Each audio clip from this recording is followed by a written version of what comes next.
What's going on? It's your boy CJ Goodfellow. We back with the Boxing Clinic. Y'all know what it is on the boxing grind. That's how we moving it.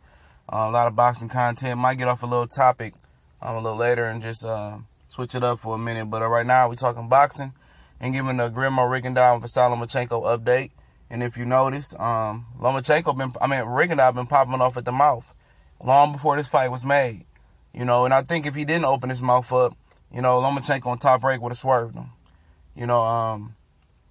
They would have tried to go the Salido route, which his opponent just fell out, Miguel Burchik. Now he fights for an interim title belt. And then Giselle Corrales just lost.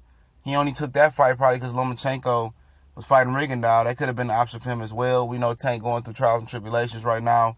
Probably don't know what weight he fighting at, beefing with Hank Lundy.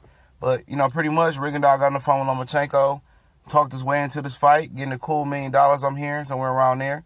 And he been real flamboyant and talking about, what he's going to do, to Lomachenko. He's been very vocal on social media if you don't follow him. You know, just seeing on Dante's Boxing Nation, what up, though, to Dante, that Lomachenko said on his social media account, his Twitter, said he pissed his doctor off, saying that his doctor said he wasted his time because he got the health of a 19-year-old boy or man, teenager, whatever it is. So, he feeling good. But if you notice, Lomachenko is the blue-collar worker right now, putting his hard hat on, going to work, getting his hands dirty, moving methodical, being silent, staying low-key, going to work, living a clean fighter's lifestyle like Rigondeaux, but he's not popping off at the mouth about it. I'll take it as a silent confidence that he just going to go in there and handle his business. He said he ain't going to get no credit for this because they're going to say Rigondeaux was too small, it was a handicap. But, but he could have changed that. He could have came down and weighed and met him, and he wouldn't have to hear that. But he didn't want to do that. He felt, top ranking his team, Lomachenko, his manager, Klimov, feel like he needed the advantage. So he got the advantage. Rigondeaux accommodated him, and he put himself in a position to be in a lose-lose situation. He could have came down and weighed. He's not that big of a guy, but he wanted the handicap.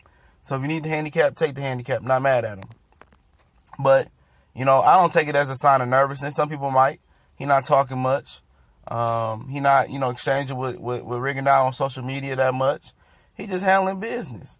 And the quiet ones, they say, are the ones you always want to worry about. The ones that's popping off at the mouth be the ones that usually get shut up. But sometimes the dude that's popping off at the mouth is truly confident. And sometimes the guy that's very silent and trying to avoid the confrontation be the scary one. So we've seen it time and time again in boxing.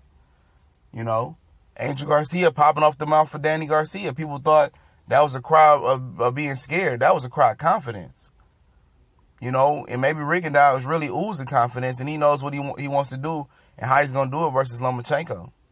And maybe Lomachenko is being silent. Maybe I think it's just silent confidence from Lomachenko, in my opinion. But maybe he might not be that confident at all. But I think he's confident, man. He ain't lost but one fight in his whole career. So why wouldn't he be confident? I understand it's a lot on the line. He got a lot to lose. So he just going to handle his business like he usually handles his business. I don't think he going to do nothing out the ordinary. He going to train hard, and he going to try to come in and put on a show. So it's like really the battle of the loudmouth and Rigondeaux, even though he don't speak English. He got somebody working his social media versus the silent, confident guy.